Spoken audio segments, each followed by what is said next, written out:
blessings you bestow on our nation, Lord. We just pray that you will be with our community leaders, Lord. Be with those that are sick at this time, Lord. We pray that your healing hand comfort them and that you would take their afflictions away from them, Lord. I just pray that you will bless our meeting here today, Lord, and just keep us with good hearts and good minds in Jesus' name. Amen. Roll call. Julia Coates. Here. Don Garvin. Buell Anglin. Here. Bill John Baker. Jack Baker. Here. Harley Buzzard. Here. Bradley Cobb. Aye. Joe Crittenden. Here. Jody Fishinghop. Here. Meredith Fraley. Here. Janelle Fulbright. Here. Chuck Hopkins Jr. Here. Tina Glory Jordan. Present. Curtis Snell. Here. Chris Soap. Here. David Thornton. Here. Kara Cowan Watt. Honey. We have a quorum. Thank you. Next we have the approval of the minutes from the May 13th meeting. So moved. In a second. I'll second. All in favor? Aye. All opposed? We have our reports. First we have career services. Yourself? Good afternoon, Madam Chair. Larry Ketcher in place for Miss Kelly. She is under the weather today and is not able to attend the meeting, so she asked if I would come and give her a report on her behalf. She is also on crutches, or she was on crutches Friday, and looks like we're going to have some medical care on one of her knees, so she is kind of hobbling as well. So if you would, please bear with me on the report.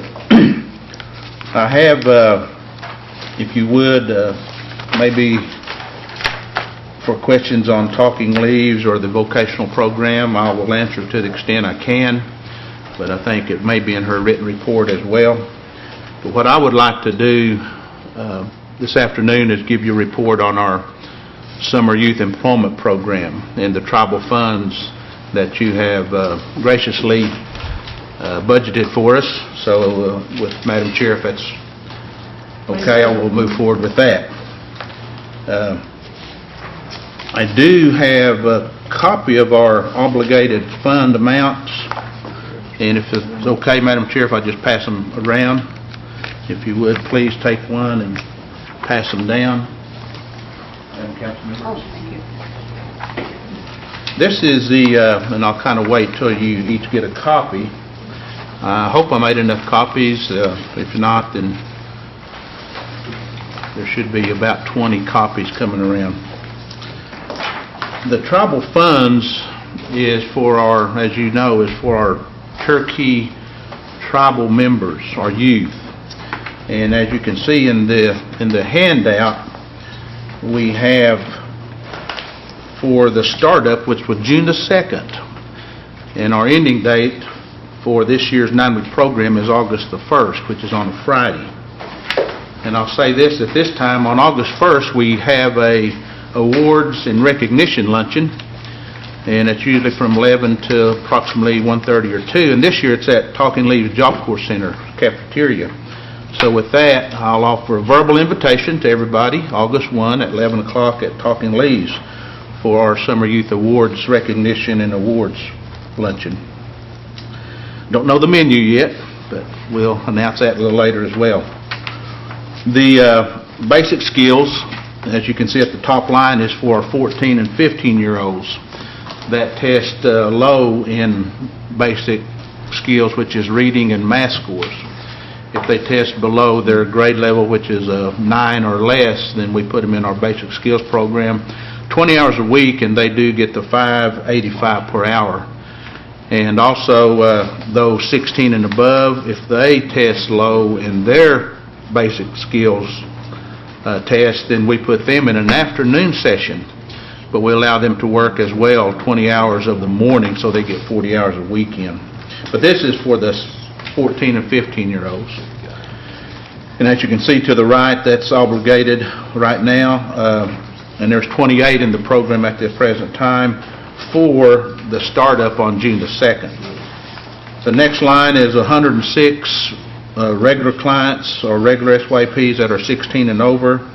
And with that, then we had a total budget obligated of $256,000. You approved our budget this year of $223,000, give or take a penny or two there. And with our startup on June 2nd, we exceeded that amount pretty quickly with that number of youth that applied for the Summer Youth Employment Program. So we asked for additional funding. As of Friday, we turned another request in of $150,000 to increase our numbers that we could work with on the number of youth. So as you can see, the budget amount now is $372,000. So that got us through the week 1 and week 2. The following weeks, which will be the 6 weeks of participation, we have already approved and placed, as of today, a number of other youth that were eligible for the program, which amounts to $54,000. So our balance with both budgets is $62,000, and we have about 40+ applicants that we're looking at right now to continue to place this week and next week, which we feel will obligate the rest of that money. So we thank you for that. Mr. Baker? Larry, do we have any plans to let some of these kids work extra or longer? I mean, a lot of them are counting on going to work June 1st, and now if we're not going to take them till June 18th. Well, we're placing them every day. Okay. We're starting them every day, so not just every Monday, but every day of the week. Okay, but I'm just saying, you know, if somebody was planning on going to work June 1st to raise money for school closures or Right. whatever the deal, they're basically have already lost 2 weeks' work. That's right. Are we going to compensate that anyway? I would say yes, providing we have balance in our budget to extend them past August 1. Okay, thank you. Okay? And normally, in past years, a couple, 3 years, we have had a balance in our budget that allowed us to continue them through August and some even through September as they started to school. So. Other questions? Charles? At some point, could you get us a breakdown of participants by district? I have that, actually, as my next talking point. Okay? I do not have a copy of this, but I can leave it, and Madam Chair, with the Secretary, she can distribute copies if that's all right. Verbally, I'll tell you, Adair County, we have 42 in that county under the tribal funds budget. And Cherokee County, we have 44. Craig County, we have 2. Delaware and Ottawa County combined, we have 25. Mays County, we have 18. Combined Muskogee, McIntosh, and Wagner counties, we have 6. Nowata, we have 5. Rogers, we have 5. Sequoia, we have 19. Tulsa, Washington, we have 2, for a total of 172 youth as of this morning that's been approved to go to work, and they have been working as of started this morning. Councilor Watson? Thank you, Madam Chair. How many people in Rogers County applied? Beyond the 5, how many actually applied? I don't have that pending number. I can't answer that specifically, but we do have a few more that we're looking at for those counties up in that area. I'd like a breakdown Okay. of how many applied, and then if they didn't qualify, why they didn't qualify. Okay. Thank you. Under the tribal funds, if they're Cherokee, we're trying to go ahead and place them. But under our federal dollars, they have to meet poverty income guidelines, meet one of our federal required barriers that they have to meet. So, okay, we can get that to you. They'll ask, so I'd like to be prepared for this. Yes. Thank you. Okay, any other questions? Mr. Hopkins? Yeah, I'd like the same information for my district, and maybe you were going to for all the districts in Okay. terms of number applied, why they didn't get there. Okay, we can do that. Thank you. And then go ahead and add in, actually, like not who, but how many received. approval? District. Oh, okay. Ms. Fishing Hall? Yeah, there is slots left in Adair County. There is? Mhm. About how many more?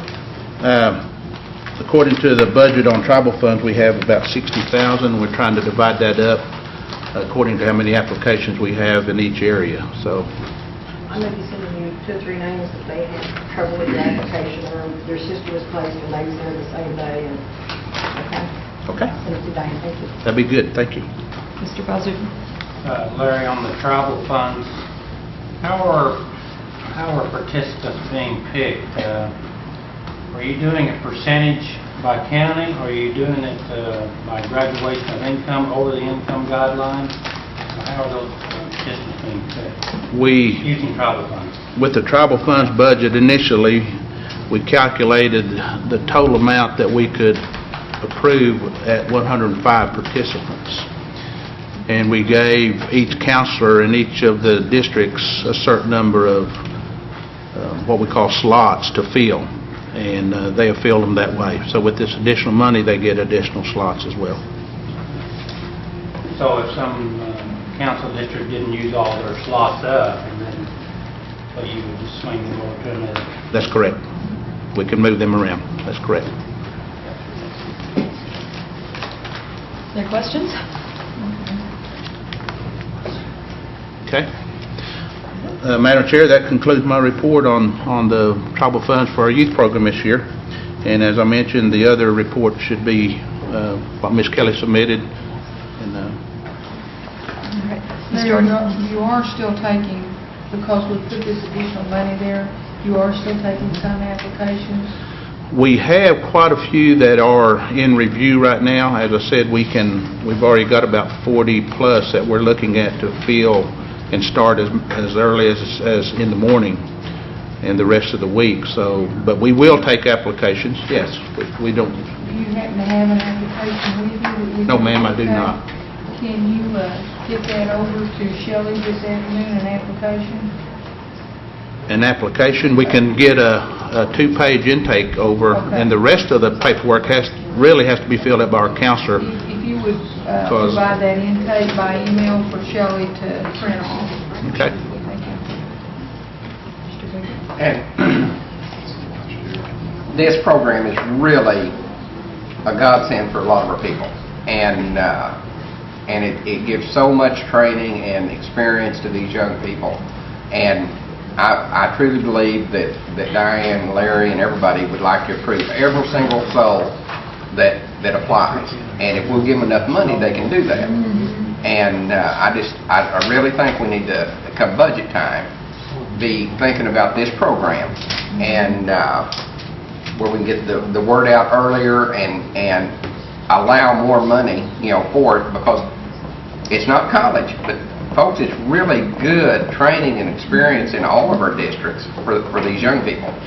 And it might be that step up that they need for self-confidence and to wet their feet in the workforce and see what the nation's about. And I think the dividends on this money will be so great in future years. Thank you, Mr. Baker, and I appreciate that. One other thing the money is used for too is we have our yearly youth intern leadership applicants as well.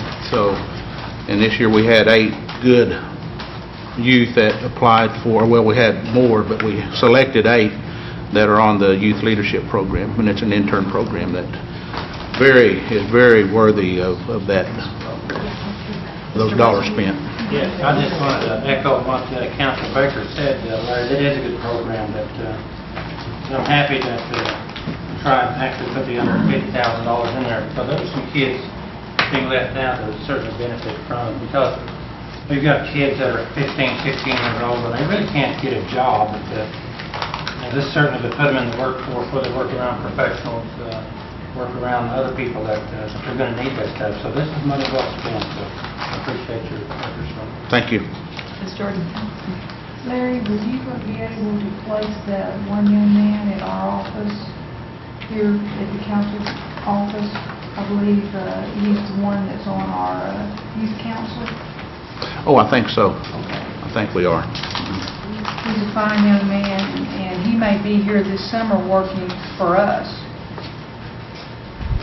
He's on the Tribal Youth Council, or is he our intern? One or the other? No, he's on the tribal youth Okay. council. Yes, what's the student? Okay. I'll look. We're ready for him to come over if you'll Okay. send him this way. Okay. Understand. Other questions? Mr. I've Buzzard? got a question that pertains to this, Larry, but, sometime back, we had had a meeting on C&E, and we'd asked them to coordinate with your Job Corps services about coordinating different instruction cycles at C&E. Do you know if that's been taking place? Like, before they were announcing, they need bids out for sheetrockers today, and they need them tomorrow, but we asked them to plan it out maybe a month or two to where they could give your payroll people time to go out and start recruiting those people. Do you know if that's been happening? I can't answer specifically on that, Mr. Buzzard. I think it's in process if it's not happening. Okay, because I remember the last time they were looking for sheetrockers, and they actually needed sheetrockers 3 days from now. We said, well, why don't you give our payroll people, 3 weeks or give them a month advance before they can start rounding up sheetrockers to do that kind of work. So anyway, I just wanted to check with you to see if that's happening. Okay. Okay. Okay. Any questions? Okay. Thank you. I'll leave this handout just so you can make copies. Okay. Thank you, Madam Chair. Thank you. Next, we have the Executive Director's report from Dr. Morton. Good afternoon. You have our written reports from the various units within Education Services. Before we talk about any of those, I would like to introduce a couple of persons that are new to Education Services. We have Samantha Ben Duke, who will be working in the area of culture and language, primarily to get immersion school accredited, fully accredited during this coming year, and to bridge the gap with public schools and education services, and to do some very serious work in curriculum development. Then we have Samantha comes to us from Tahlequah Public Schools. Then we have Karen Dodge, who is a transfer from accounting, and Karen is a fiscal management specialist in Education Services. We're delighted to have both of these new persons in our department. And I'd be happy to answer any questions that you may have about any of our reports. I'm not pinning you down, but in a 5-year, 10-year goal, are you kind of talk about Cherokee language in the public school systems within the 14-county jurisdiction over the next 5-10 years? What's the thought process? Actually, from two aspects. First of all would be to assist schools in fully implementing an accredited program in Cherokee language in the high school. Would allow an elective course for students plus meet the graduation requirements for a foreign language. That takes training of some teachers who can speak the language but do not have the requisite training in actual teaching. With one school, we're trying to bridge that gap this coming semester with online classes. The second aspect would be with our immersion program. We view the immersion program here on campus as simply the lab.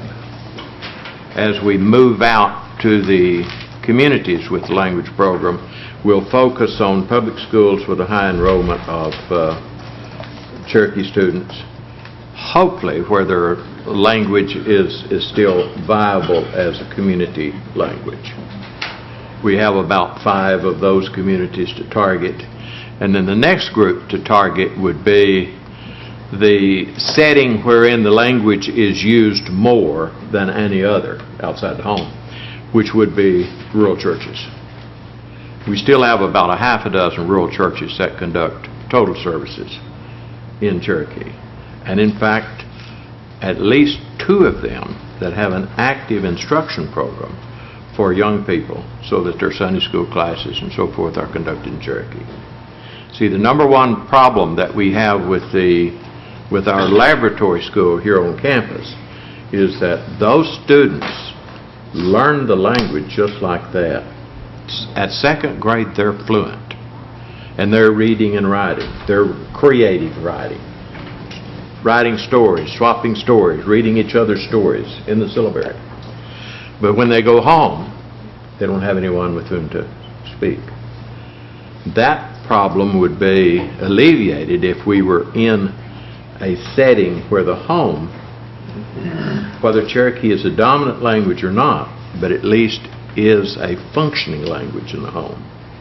So you're going to fan the coals and then spread the fire to the places that there aren't any. Right. We feel that we've learned a lot with the immersion program. We got the program accredited next year, have it fully embedded in Sequoia School so that it has identity as a school, as a part of Sequoia School. And that becomes our life. But our real work is yet to come. Mr. Hoskin? I ask you a question about the Gammon's Trust, if I'm saying that right. There's a trust that was... The Gammon Trust Fund? Trust, Yes. right? We dealt with a budget proposal, and I don't mean to ask you about the actual budget proposal, but I was curious about that trust, and it's obviously earned some interest income over the years that we've had it. We haven't expended that on scholarships, though. Is that correct? That's correct. Is there a lack of legislative authority to do that, or is there policy reasons why we haven't done that yet? Actually, that's an interesting question because last spring I just discovered the Gammon Fund. A lot of other people knew it was there, but the reason I started asking questions about the Gammon Fund is a relative of Mr. Gammon asked me if those scholarship funds were restricted to Sequoia School. And I never heard of the Gammon Fund.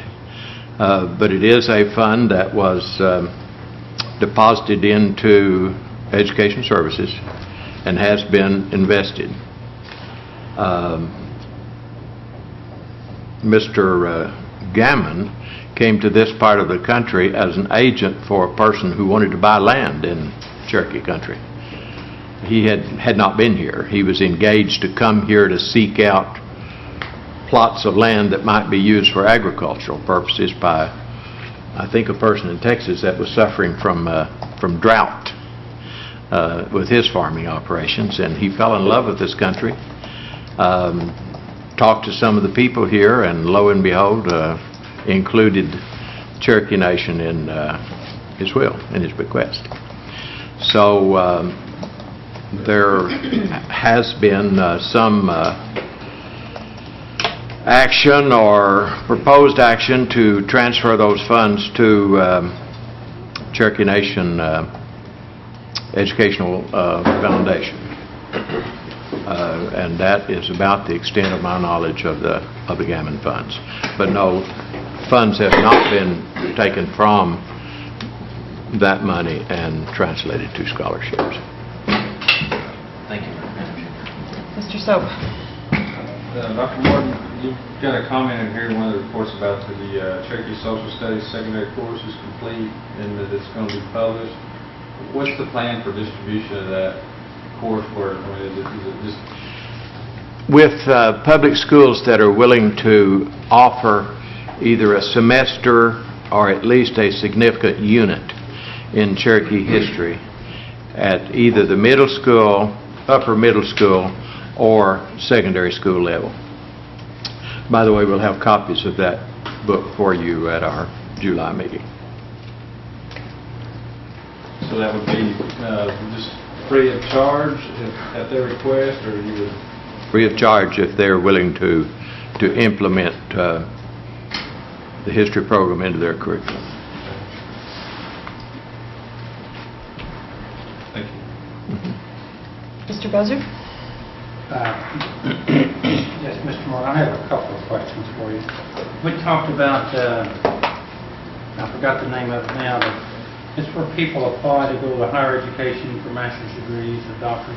Directed studies program. Yeah, directed studies program. How many have you had apply, or how many have applied? We have about a half a dozen There? that have applied. In fact, the first meeting of the selection committee, I believe, was this morning, was it not, or is it this morning? It was the first meeting of the selection committee. Do you remember off the top of your head what selected programs are going to go in? Lawyers or?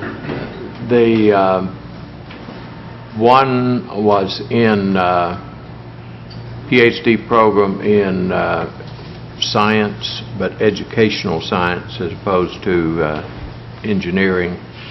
A couple of them will be in Cherokee language program, to teach in the Cherokee language program.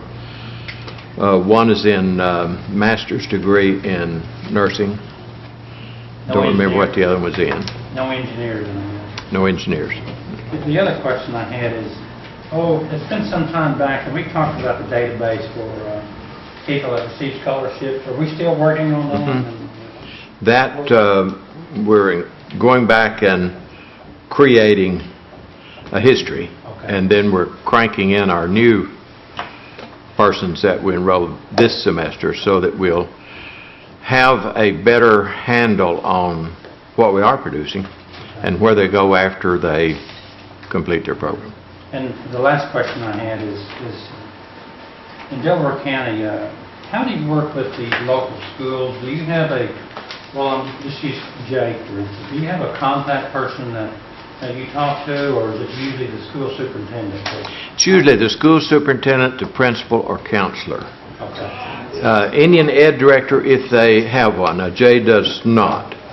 They started on some plans a year ago to fully implement an Indian counseling program, but something happened that didn't follow through on that. But that's something that I want to touch base with you. Because we're hiring a new superintendent up there, and I think I talked to you already that I want to go up and meet him, because I just feel like that they just don't know what programs are offered. I don't know if the word's not getting out to the kids or what, but we need to do something different, and I feel like, that I'd be willing to try to help to get that word out and impress upon the school superintendents, that they need to pay a little bit more attention to what. And it's a continuing education program for us, really, because this year is the year for superintendents to move. See, we'll have a new one at Colcord, have a new one at Jay, Watts, Westfield, Stillwell, and probably others. As soon as they get situated, then we will visit them and get acquainted. Thank you, ma'am. Madam Speaker. Just follow up on Harley's question on the directed studies program. Is the legal profession not a focus program for directed study? No, it is not at present. There was a young lady, I'm sure you knew it is, was asking, I said, I don't know. Yeah. See, we did the hard-to-fill positions from Human Services. And then each director, or each group lead, was asked to submit the titles of jobs that they could employ persons or would like to employ persons within the next 5 years. In fact, we had, I remember the other young man that applied. He's already been turned down. He wanted a PhD in psychology. And our health department said they did not have a need for that particular profession and did not envision within the next 5 years of having it. So. Mr. Baker. Did you run that past Dr. Gastorp as well? Really? I'm surprised they didn't. That's right. The other thing is the attorneys. We might consider some Cherokee attorneys. I mean, it's easy to find attorneys, and there's no shortage at $600 an hour. But educating some and bring them up might not be a bad idea. Thank you. In fact, there are just about any area. If we had a reserve force out there. Historians would be good. Okay, are there other questions for Dr. Morton? Good, thank you. Next we have Verna Thompson from Head Start.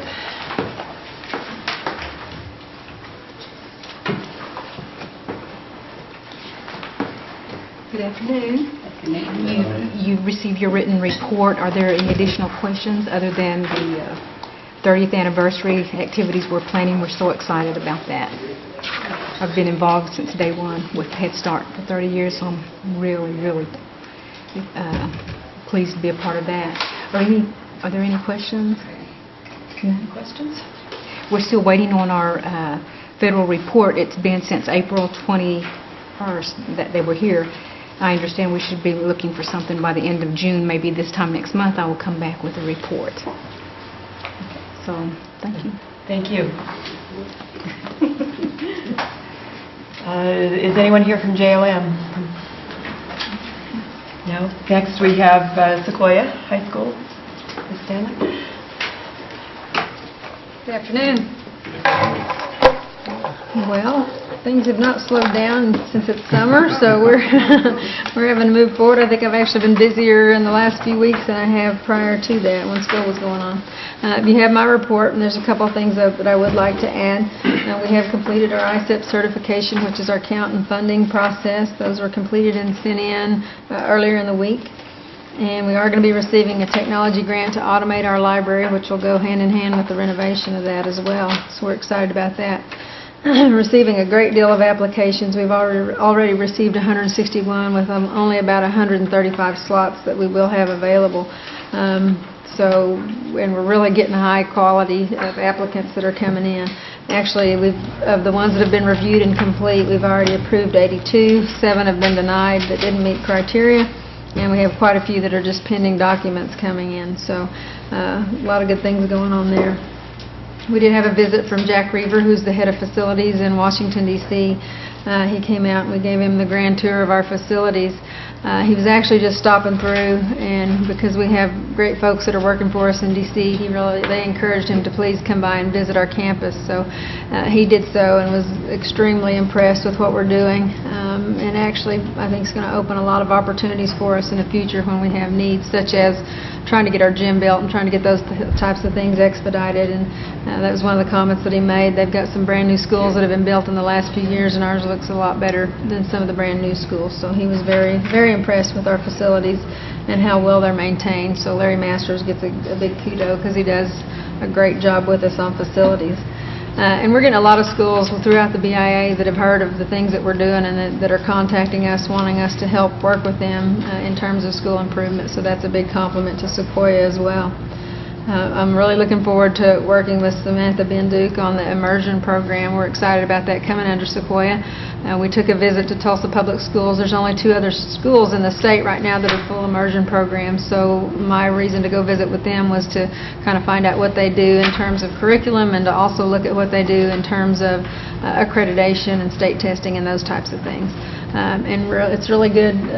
Kudos to Dr. Morton and the immersion staff because we're really, really close to being on target with what those established schools are already doing in terms of immersion up through 2nd grade, and then they start introducing some other things at that point. So it's going to be a great fit, and I'm really looking forward to working with them on that. In fact, we have some advantages because we do have a crew that can come in and do translation and those types of things. So I think we're going to be well ahead of the game. And both of those programs are Spanish and French. We're in the process of retallying scholarships. Just the $2.2 million that was announced earlier is now getting much, much closer to 3 as we have new scholarships coming in, and some of those scholarships that were undercalculated. So I really look for us to be in excess of $3 million for this last year's graduating class, which is really phenomenal for a school our size. There was a nice article in the Phoenix about how it was unexpected to have a school our size have 3 Division I athletes, but we've gone above and beyond that with regards to what we're getting in academic scholarships as well. And we do have a young man that's going to be in both service academies this summer with the Naval Academy in Annapolis and then also in the Air Force Academy, so we're excited about that. And we did find out that we are one of the top schools in the nation, and there are 3 schools that are tied, when Sequoia is one of those, for having Gates Scholarship recipients. So I'm very proud of that fact as well. The lady that took that over has done a great job, and she does a very good job of working with the kids and being there. I was teasing her about taking off, that she didn't have to be there because she's been there most of the summer also. And she did actually take off, so she'll be back in a few weeks to come back in and work with kids. Our summer learning program is getting ready to start up June 30th through July 11th. We're excited about that, and we've had something going on campus since school ended, whether it's a basketball camp or a football camp. We got wrestling going on right now, STEM camp going on. So there's a lot of really good things that are going on, and kids are being involved, and I think that's very instrumental in not only getting kids to the campus to see what it's about, but it's good public relations and good things that are going on within the community, and we're doing everything we can to make those things successful. Any questions? All right, that was easy. Thank you.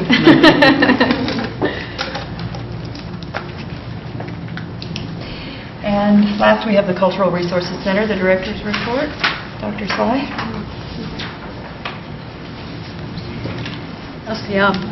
Glad to be here this afternoon. Good to see you all. You have my report, and if you have any questions, I'll be happy to answer them. But I would like to elaborate on one of the projects that we are exploring. We're talking with Microsoft, and the project that we are looking at undertaking, we're still considering it and under discussion, but is to have the computer screen and all the commands in there in Cherokee, so that when you start working on the computer from that beginning start screen, everything will be in Cherokee.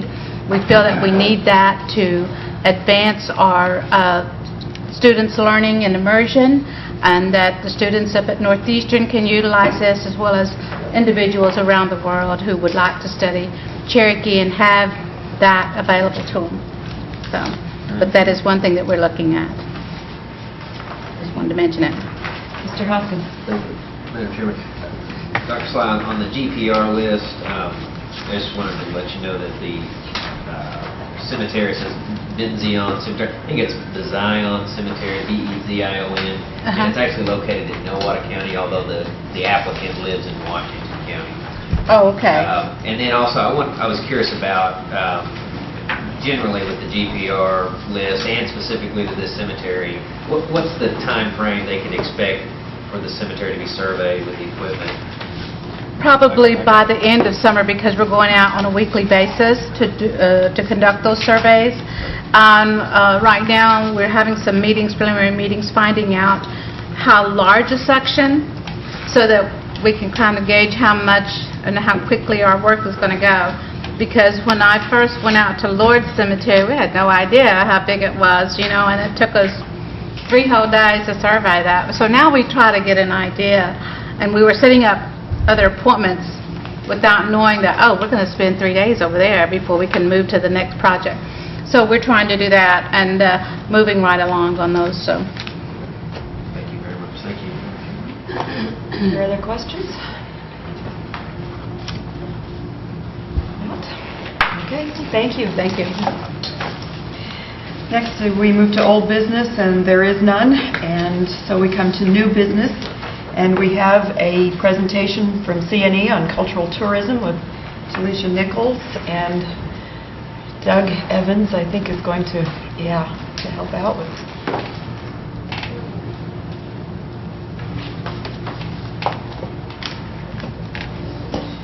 Okay, thank you. Madam Chair. Mr. Buzzard. There's a report back here from Tanya Weevil And it's about the Cherokee Heritage Center. I was going to ask Jack Baker about it. Cherokee holiday vendors, said there's questions about the new arts and craft ruling. Did you see that, Jack? Yes. The question on this is we have vendors that are there selling arts and crafts. We want them to be able to label that it is made by Cherokees or what type they're made from. So we're trying to ask some questions about that. Yes, they are. So they're concerned that if they're not all Cherokee made, that they can't sell it, which isn't the case. It's just they can't identify themselves as Cherokee if they're not. But they are going to be able to set up that kind of thing. Yes. Okay, thank you. Okay. We ready?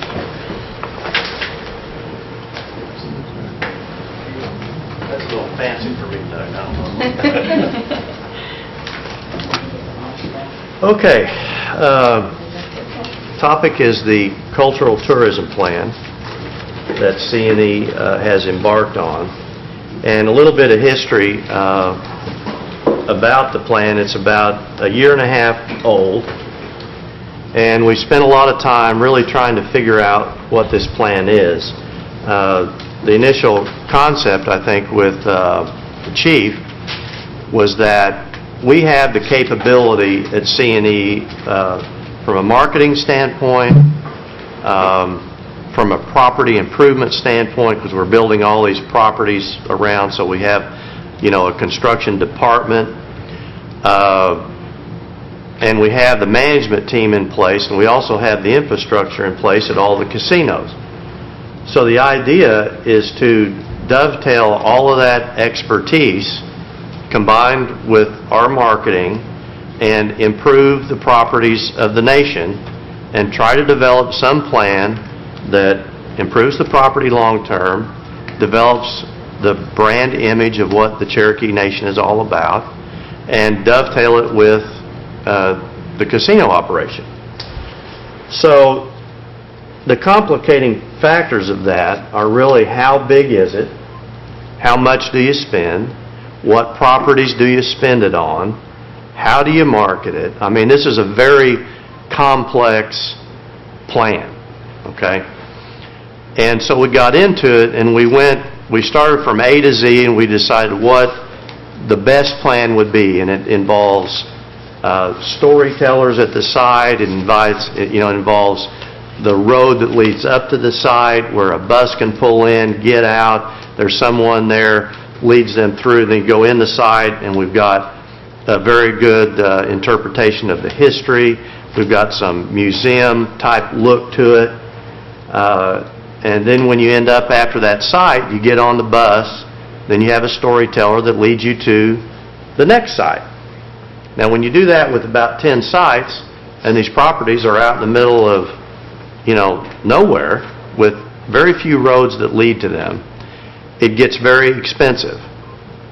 And then when you look at bringing those properties back up to their original condition, then you get into historic restoration. And I don't know how many of you know about historic restoration, but when you try to bring a flooring up to what its estate was in the 1800s, it's very expensive because you have to have the architect define what the finish was, tear it out, put it in original state, and then when you do the whole building like that, it ends up to be a lot of money. So we figured out what that lot of money was, and it was too much money. Okay, and so we spent some time trying to condense it into a 3-year plan that would focus on some specific properties, and there's always going to be a debate about the properties. I mean, since we're in charge of doing it, we're going to have a lot of input from committees and the chief and you all informally on what properties, and I'm sure there will be, some of you want this property and some of you want that property, but we have to agree that we're just going to move forward, and there's always going to be, but I think at the end of the day, we're going to end up with a great plan that's cost effective, it's going to be long term, It's going to be great for the tribe because we'll have properties that have all this infrastructure built, and it's something that we can be proud of. It's something we need to do anyway, even if we dividend out the money and the tribe did. It's something that needs to happen. So I think from that standpoint, it's a good thing. The plan itself, and I'd like to hand out the mission and vision of that. Let's just let's see. Yeah, let's just hand these out. Where's that closer?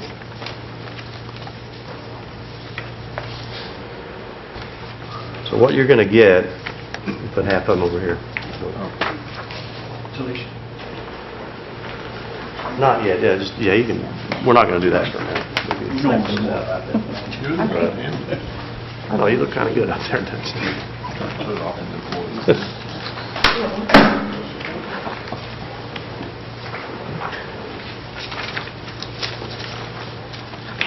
So what you're going to have handed out is an overview of what the mission is, just so you know that we start from what we really have to develop what this thing is going to be all about.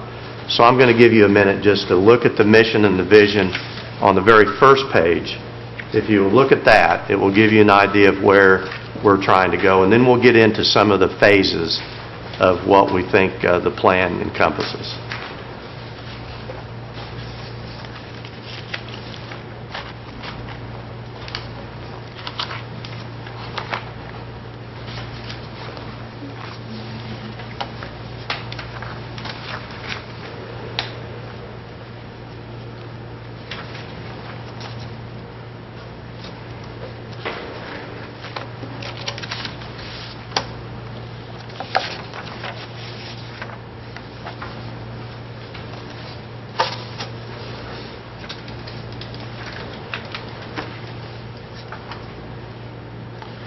Okay, so in broad stroke, the plan encompasses three different areas. One is we have to create a home base in Tahlequah.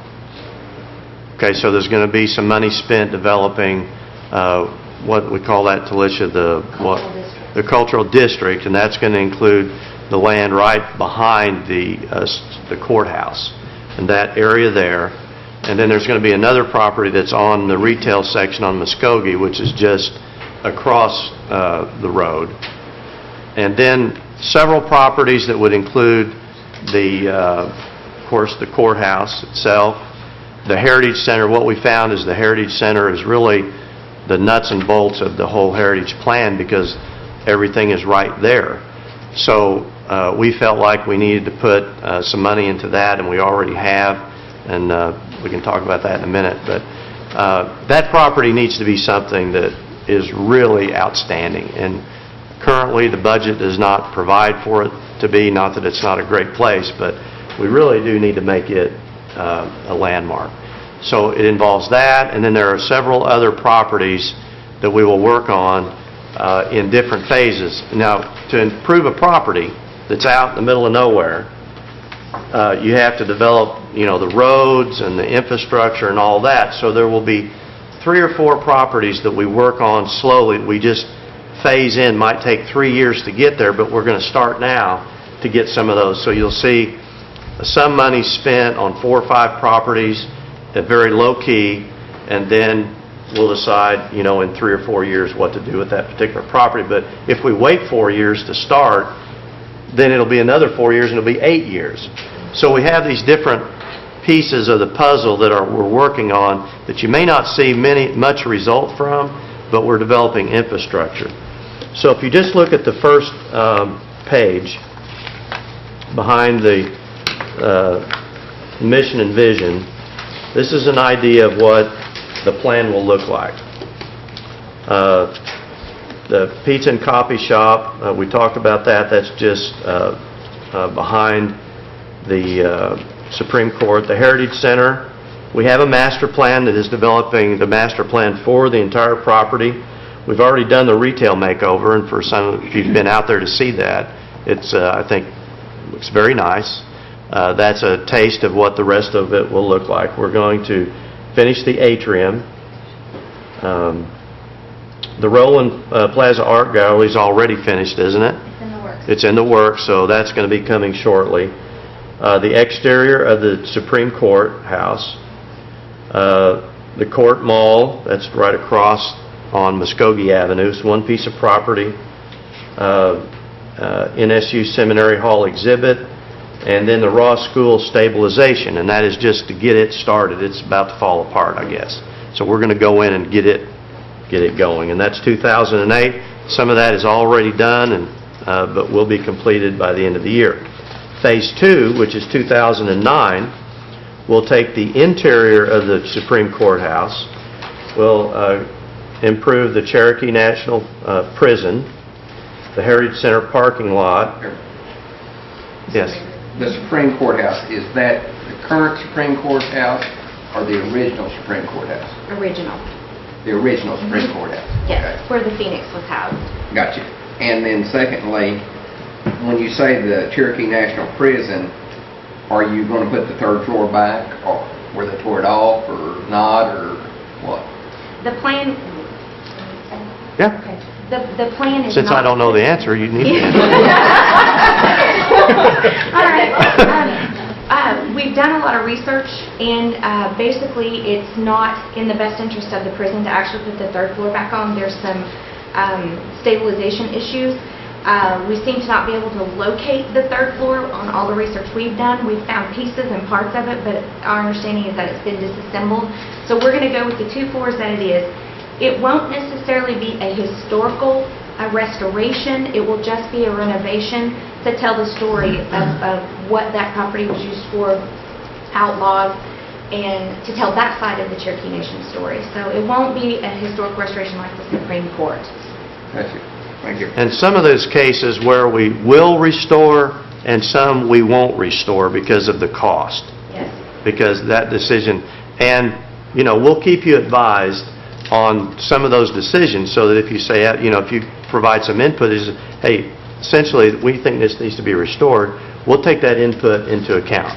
So this will be a regular meeting that we have, update you on what we're doing. You say, well, won't you consider this, and we'll take that in under advisement and incorporate it into the plan. The Ross Cemetery, the ancient village, and then we'll go into the Ross School renovation in more detail. And then when we go to the third phase, why don't you talk about this a little bit, the Gaudegi Plaza, just what that is. Okay. Basically, Gaudegi Plaza is the Water Avenue that David was alluding to a while ago, which is the block right to the east of the Capitol, right downtown. We're partnering with the nation's tourism department, with Todd and Angie, and working to develop that property as a cultural district in downtown, because we already have 3 historical buildings that are already there, the Capitol, the Supreme Court, the jail. But we need programming, we need retail, we need entertainment, we need more history in that area. We also want to work with the city to develop that area to look more like it did back when the original Capitol was built, and that was actually an open area from there to the river. So we'll implement some sort of programming. There'll also be a certain portion of the infrastructure that will have to support the tourism, simple things like restrooms, eating establishments, anything that may not already be provided through the economy that's there. So it'll be a complete development of that area, and that will be the central district, or the hub, where we will start buses and end buses and be a walking district. It will support our artist incubator program, it will support our retail and different things like that. So it's kind of a hub. Okay. And the reason we went 3 years out and not 5, chances are that this third-year plan will change somewhat, but we have to at least know where we're headed. And then once we get into 2009 and we want to change it a little bit, we'll just keep, it's going to be an organic plan, because it is cultural, it is, tourists, and it's retail, and it depends on how fast it moves and those kinds of things. Well, thank you, Madam Chair. Why are we waiting so long on the Slink Courthouse? don't know, do you have any input on that? Basically, we've done 2 surveys, and we've done some research through the Oklahoma State Department of Tourism. So putting those weighted averages into the plan and the cost that it's going to take, and that there is already some funding available through the nation and through the association that's already there, we assumed that was probably the first time frame where we could actually step in and help them. They're working on simple things right now like stabilization, lead paint abatement, and it may be sooner. We may be able to address it sooner, but it kind of depends on when they get some of their pieces processed and taken care of. I think there's some, when we look at from the way, when you decide what a site, if you're going to use that site, to the time when you bring people in there for that, there's a lot of this, like, abatements, stabilization efforts that are already going on. So it's not that there's not work being done. We've looked at it, and it's going to be progressing. So that's, I think, why. The infrastructure there too, Kara, is not suitable for tours right now, and that's going to be the difficult part. We just started relations with Angie now on working with the Cherokee Nation Roads Department to look at some, like the Ross School or some of these other properties and see what monies are available. Like David said, to start that now. So we're just an Eastern band, and they've got all these great transportation maps, and they've got maps of properties and what's going on, whether they're stable or not. So when are we going to see those kind of things? Well, I think the first year, what we're going to try to accomplish is get tours going. So, and it may not be as elaborate, as all of that, but you will see a telephone line where someone can call and go, I would like to go see these properties, and we'll have the maps, and we might have a tour on Tuesdays and Thursdays depending upon the demand. If there's a lot of demand, we'll have more tours. So I think you will see very quickly some product that will get us out there and get us started. Okay, and it may not be a huge plan, but it will be the makings of the eventual plan. Absolutely, and the web page is already doing that. And right now, when we get requests for information, we're sending an information packet to people who are potential tourists or bus groups or motor coach groups that have information about all of those properties that are ready, including the Saline Courthouse now. So we are promoting it in a small way right now. Okay, so if we go through just a... I'm sorry. The 2009-2010, are those calendar years or fiscal years? I believe there are fiscal years. Okay. Yeah, so 2009 would start September or October, November, October 1. Yeah. Mr. Buzzard. Yeah. Is any funding being kept through the town of Tahlequah or state of Oklahoma for tourism? Any infrastructure work or any funding at all? I mean, because we're putting a lot of money in town of Tahlequah. I think that'll be one of there are some existing roads programs with the nation, and I think once we gel this as a plan, what we'll do is we'll go sell it, and we'll try to get additional funding. That was my question, how we talked to the town of Tahlequah about helping out with some of this stuff, because what it's going to do is raise the taxes out here in town of Tahlequah.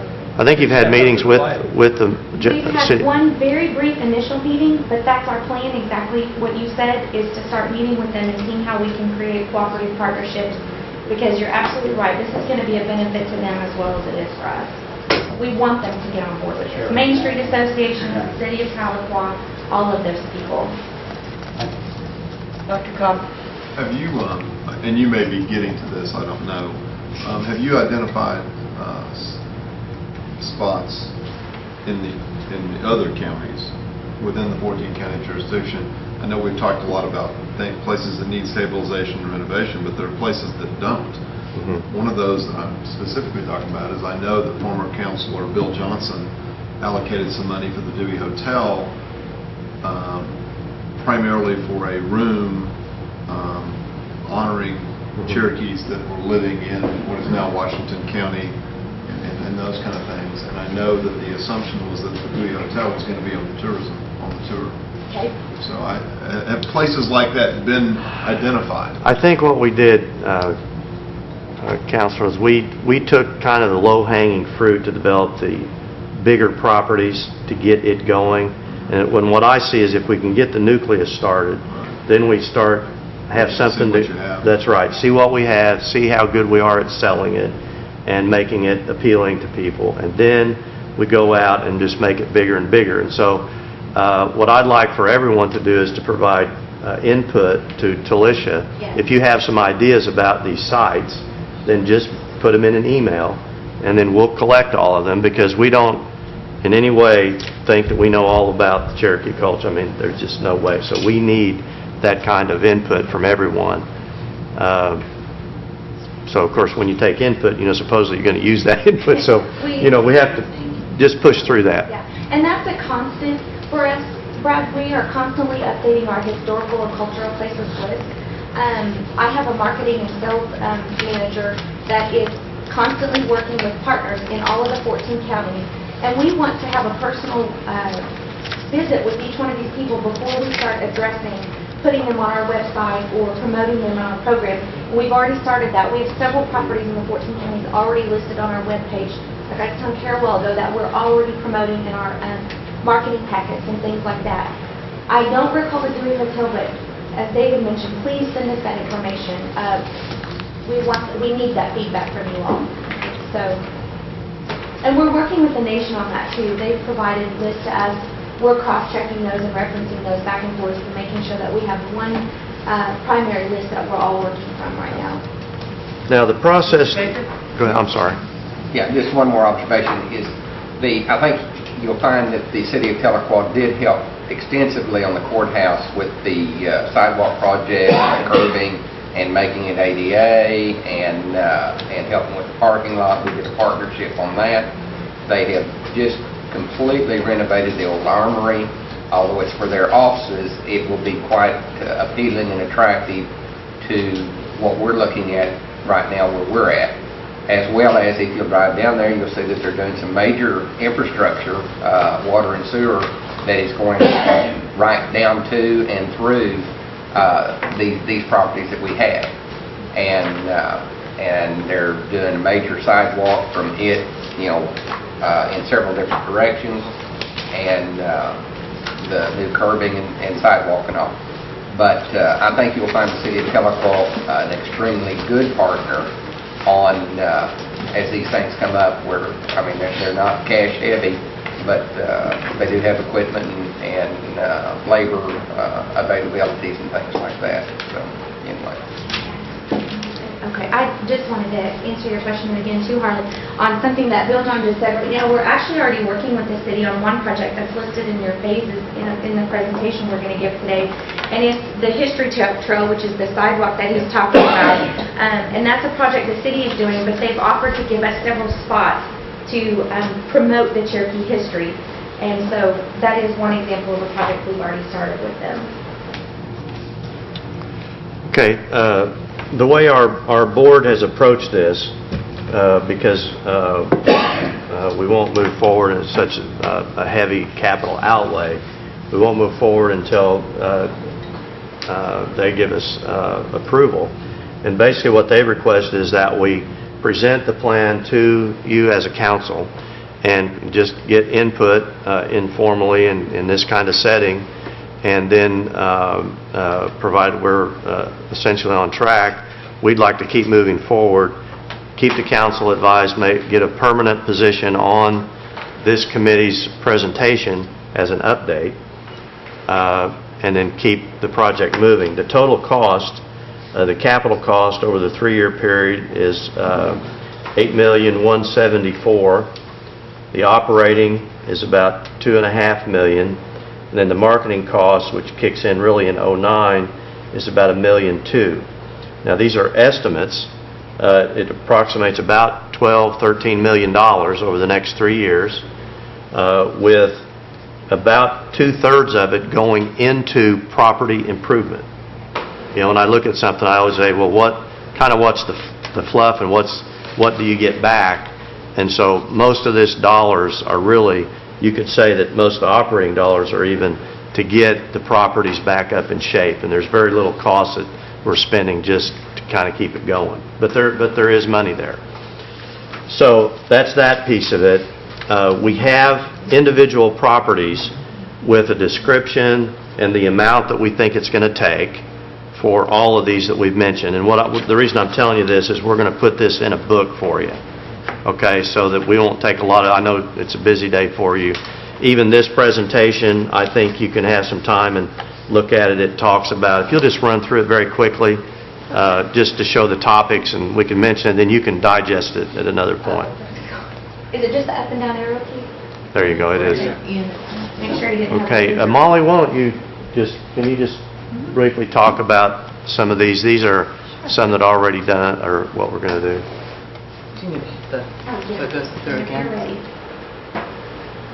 Yeah, we wanted to include a few of the projects that we've worked on. As Dave mentioned, this program has been in place at CNE for about a year and a half. So this is an example of some of the projects that we've completed during that time. Again, you have a copy of the mission, vision, principles, and objectives. And then working with the consulting group that we've worked with on our cultural tourism strategic plan.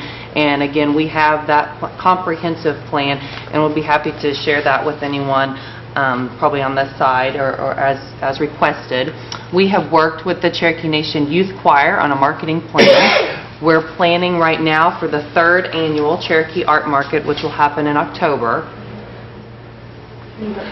We were mentioned in a New York Times editorial for the Cherokee Art Market, so that just happened during the last couple of weeks, and hopefully you've all had the opportunity to see it. Brief, but a good mention in the New York Times. The Heritage Center Museum store has been renovated. Now we're working on the atrium. Yes. NSU Seminary Hall, we have an exhibit design, and that'll be a picture that comes up in just a second. We have some pilot tours going on right now with some groups, so we are actually taking groups out, getting feedback, and we've got a mention of what those sites are that the groups are going to on a slide in just a second. Our tourism webpage was launched and created, so that's out there live for people to go to. We have a 1-800 number. We're receiving calls today for people who are interested in tourism and any programs that we have. We have completed our public relations plan, and that's for calendar year 08. We are working with the National Trust for Historic Preservation. We've gone to field sessions and conferences, and then we have a list of current tourist sites within the Cherokee Nation. And so those are just some of the things that we have completed over the last year. Yes. How did the renovation of the Heritage Center Museum take? How long did it take? Tosha, you can probably... About 2 days. That's what I was... Yeah, 2 days, and then we had a punch list that we're still working through as much as we can without having to shut business down during the day. We ought to be able to do Celine in a week then. Well, now, that's not very fair. Well, I think that's a tough picture, Jack. but it took us 6 months to figure out what we were going to do, right? The photo looks great. They built it off-site and then installed it in 2 days. Let me rephrase that. Yeah. Some examples of current projects that we're working on, and I'll just run through these real quick. Just, defining our partners. We're working on historical renovations. A lot of these we've already mentioned, or you'll get in the packet that we're going to provide. We have, again, the Heritage Center atrium renovation in there, scenic byways certification, partnerships with the Eastern Band, with National Park Services, state parks for Trail of Tears tour. I think we can go to the next one, Talisha. Just some pretty pictures to show you of current project renderings. We have the Court Mall exterior, a rendering of what that could look like. Concept design for the NSU Seminary Hall, which those are some bronze statues in the background there that would tell a story. Again, the atrium, and then we have also redesigned our art gallery at Roland. In the back of that is where the theater is, where we play the movie that was developed. Have we given you a copy of that presentation? Have you received the movie? The movie that we present? It is in Have we given that? right now. Okay, you will get a CD. You have that is it's very well done. So we'll get you a copy of that. This takes you through the phases, and we've already talked about a lot of those. Summer Tours 08, we have 15 to 20 groups that we're taking through the Heritage Center, the Merle Home, downtown Tahlequah, to Will Rogers Museum and Birthplace, to a casino, and we're going to take you by the casino. Gaming, and NSU Seminary Hall. Dr. Cobb? Kind of off subject, Okay. but it goes to the point of this. What, per month, I mean, do you book tours I mean, how does that work? I mean, when you see groups come into the casino and they're on a tour, do you book that? Well, there are companies that do that. Right. So what we do is the companies are looking for places to take people. So we work with them, and they'll have groups that they bring in. And so eventually what we'll do is we can market through them. That's what I want to know. Yeah, and we'll add it to the list.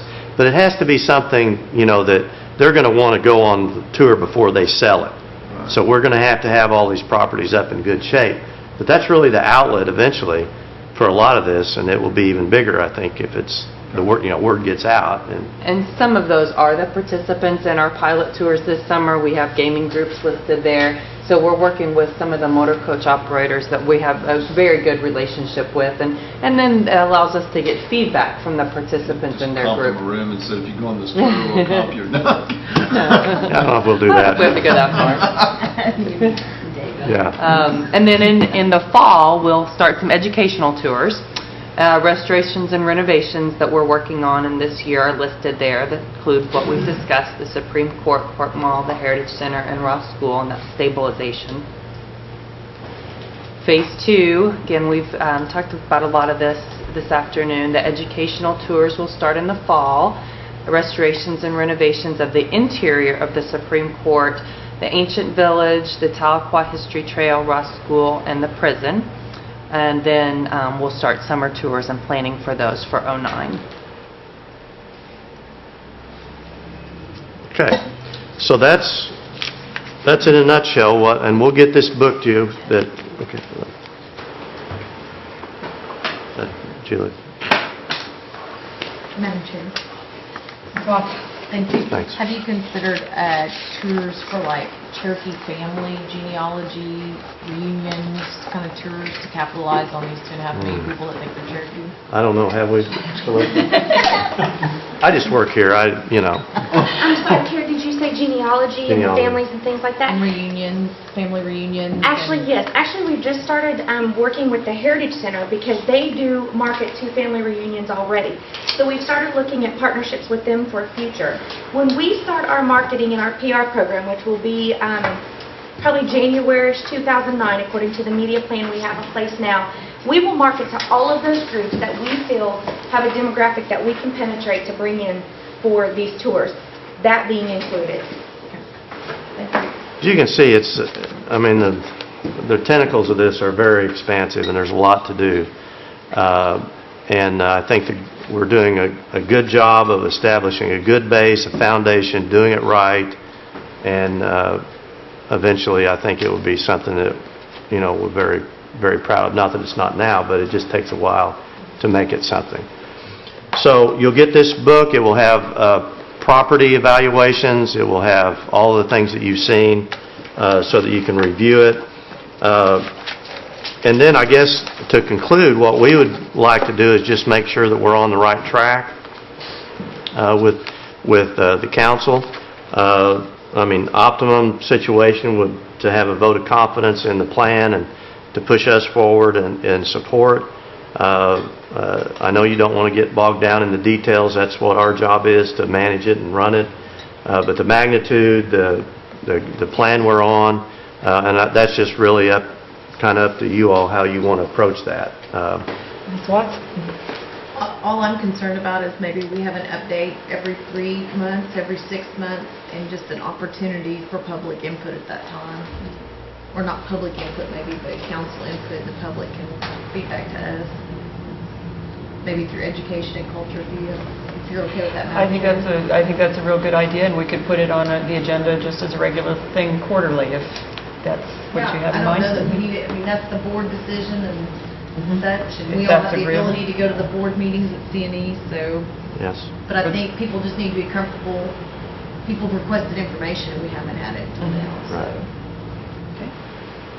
Would that be agreeable to? Sure, yeah, we would definitely keep you all updated, and yeah, even monthly if you would like us to do that, we'll do that as well. But we can do it quarterly, and provide there's significant comment, we'll move forward if that's appropriate, so.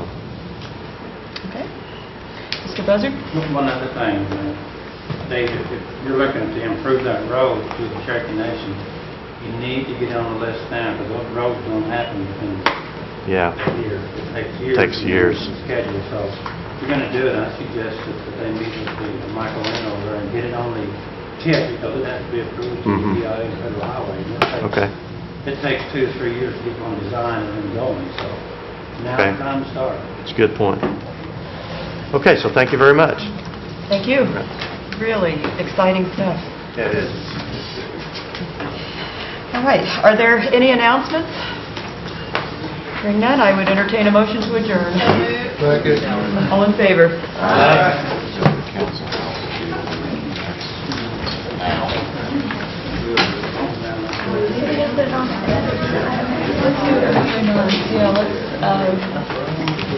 so what would it be next time? It'd be in September? Yeah, more?